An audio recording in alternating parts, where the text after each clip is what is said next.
Assalamualaikum warahmatullahi wabarakatuh. Perkenalkan, kami dari kelompok 4. Di sini saya akan mempresentasikan tentang keseimbangan pasar akibat subsidi. Pertama-tama kita kenali dulu apa itu subsidi. Subsidi merupakan bagian dari pengeluaran pemerintah yang diberikan kepada produsen dan konsumen. Dengan adanya subsidi, maka harga jual barang akan menurun. Keseimbangan pasar setelah subsidi akan bergerak ke kiri bawah. Pengaruh subsidi terhadap keseimbangan pasar berbanding terbalik dengan pengaruh pajak terhadap keseimbangan. Subsidi secara langsung adalah subsidi yang melibatkan pembayaran berupa dana aktual kepada individu, kelompok, atau industri tertentu. Subsidi langsung ini bisa memberikan keuntungan kepada penerimanya karena mereka bisa merasakan manfaat subsidi secara langsung. Namun juga bisa memberikan manfaat yang tidak langsung kepada bidang lainnya, contohnya lapangan pekerjaan.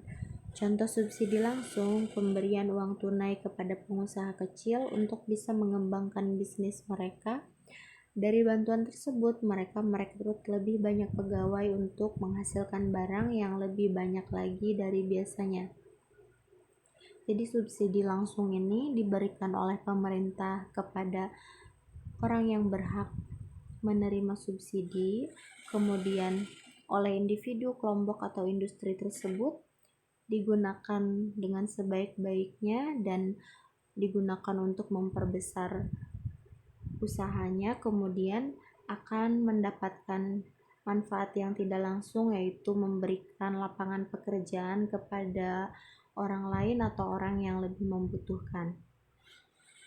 Selanjutnya, pengertian subsidi tidak langsung.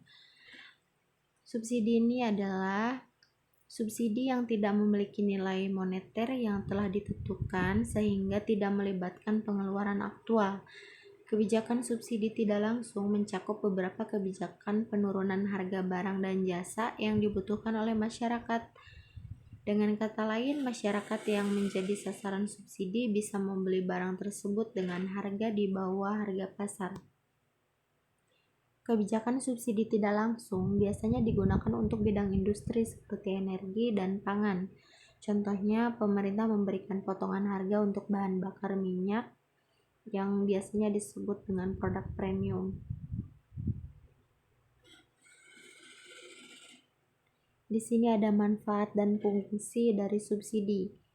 Adapun manfaatnya sebagai berikut. Subsidi bisa membantu menurunkan harga barang atau jasa di bawah harga pasar. Dengan subsidi penurunan harga, masyarakat golongan bawah bisa memenuhi kebutuhan hidup mereka dan berangsur-angsur mengalami peningkatan kualitas ekonomi.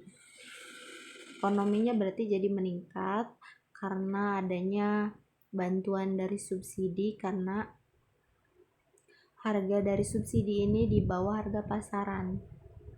Selanjutnya, menjaga daya beli masyarakat.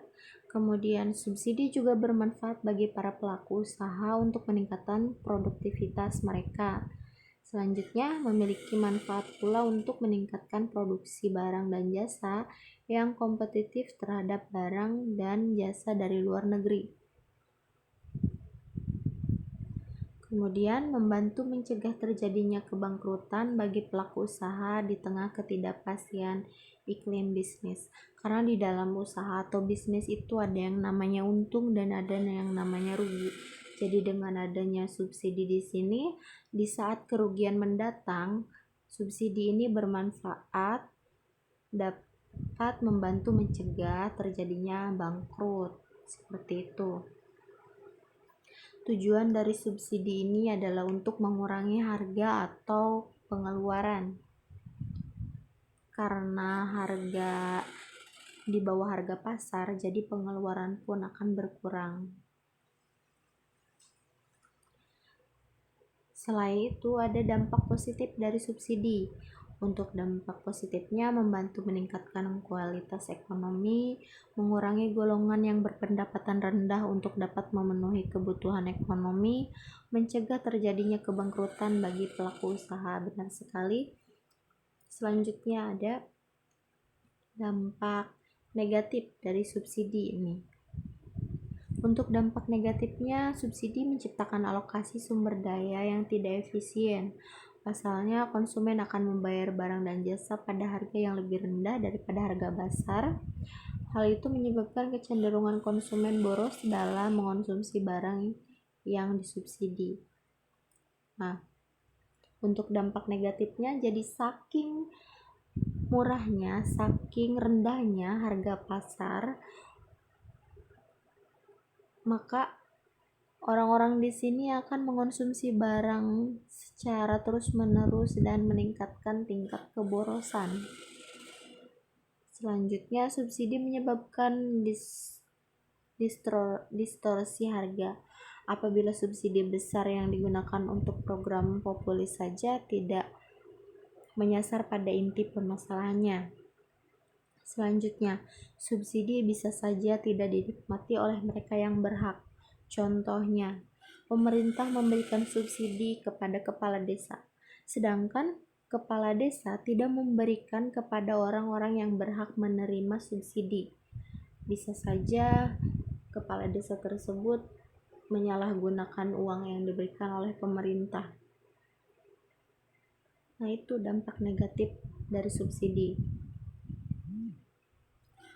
Untuk meminimalisir itu, pemerintah harus terus mengakomodir agar uang dapat diterima oleh orang-orang yang berhak dengan benar dan tidak disalahgunakan oleh pihak-pihak yang tidak bertanggung jawab. Kemudian, subsidi dapat mengganggu pasar dan memakan biaya ekonomi yang besar. Selanjutnya, mematikan para pesaing, dalam hal ini pihak swasta yang dirugikan. Untuk harga yang didirikan oleh swasta dan pemerintah, di sini swasta merasa tersaingi karena harga yang diberikan oleh pemerintah itu harganya rendah, sedangkan swasta mau tidak mau dia merasa tersaingi dengan harga yang diberikan lebih rendah ini. Selanjutnya, keseimbangan pasar ini atau price equilibrium akan terjadi pada saat demand atau permintaan ketemu dengan penawaran atau supply. Disebut harga keseimbangan adalah harga di mana pada harga tersebut telah terjadi keseimbangan jumlah barang yang dibeli dengan jumlah barang yang dijual. Menurut Sri Endang Rahayu, keseimbangan pasar adalah keseimbangan antara permintaan dan penawaran. Jika permintaan dan penawaran di sini harganya sama, kuantitinya sama, maka akan menimbulkan keseimbangan pasar. Dan menurut Sri Endang Rahayu juga keseimbangan harga adalah harga di mana konsumen dan produsen sama-sama tidak ingin menambah atau mengurangi jumlah barang yang dijual atau dikonsumsi. Jadi harga di sini tidak ditaikkan, tidak juga diturunkan. Ini keseimbangan harga dari harga pasar. Untuk efek dari subsidi di sini ada 4. Yang pertama, menggeser kurva penawaran ke kanan bawah.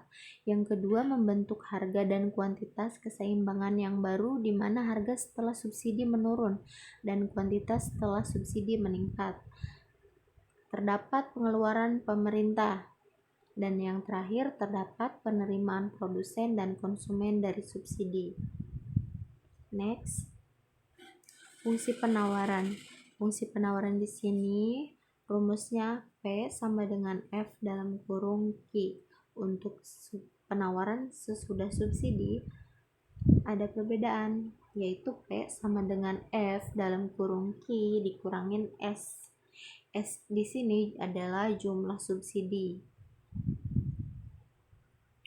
Q-nya itu jumlah produk setelah subsidi, sedangkan S yang kedua ini subsidi per unit produk. Di sini ada perubahan fungsi penawaran setelah subsidi adalah sebelum subsidi SO P sama dengan F dikurangin Q. Untuk setelah subsidi ini yang tadi P sama dengan F dalam kurung Q dikurangin S.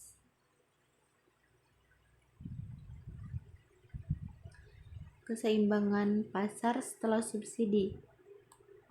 Untuk grafik keseimbangan pasar setelah subsidi, di bawah sini ada namanya kurva permintaan. Di sini daerah subsidi yang diterima produsen, ini daerah subsidi yang diterima konsumen. Kita lanjut. Perhitungan subsidi.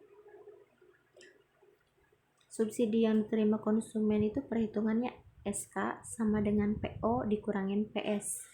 Sedangkan subsidi yang diterima produsen, SP sama dengan S dikurangin dalam kurung PO dikurangin PS. Sedangkan subsidi yang diterima pemerintah, S sama dengan SK tambah SP. Pengaruh subsidi terhadap keseimbangan pasar.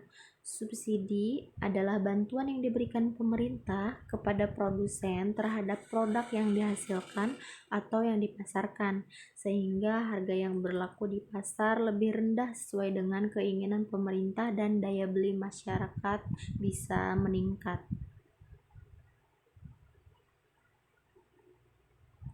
Di sini ada contoh soalnya itu fungsi permintaannya adalah P sama dengan 10 dikurangin 0,5, sedangkan fungsi penawarannya P sama dengan 0,5 ditambah 4.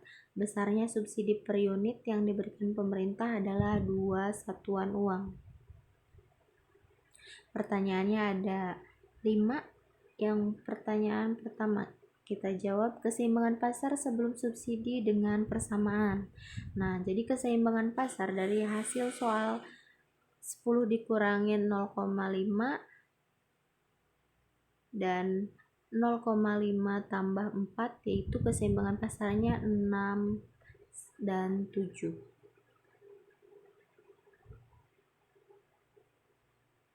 Selanjutnya, keseimbangan pasar setelah subsidi, jika S-nya 2, maka hasilnya adalah 8 dan 6. Untuk soal yang kedua, subsidi yang diterima konsumen. Subsidi yang diterima konsumen ini subsidi per unitnya 1, subsidi totalnya yaitu 8. Kalau subsidi yang diterima produsen per unitnya 1, sama, subsidi totalnya juga 8. Next. Untuk pertanyaan yang ketiga, subsidi total yang diberikan pemerintah. Pemerintah memberikan 16 subsidi dan ada 2 kemungkinan. Yang kemungkinan kedua juga 16. Tadi diminta untuk grafik dari P sama dengan 10 dikurangin 0,5 dan SP sama dengan 0,5 ditambah 4. Hasilnya ini dia grafik dari soal yang terakhir. Itu saja yang dapat saya sampaikan, kurang lebihnya mohon maaf. Sekian, wassalamualaikum warahmatullahi wabarakatuh.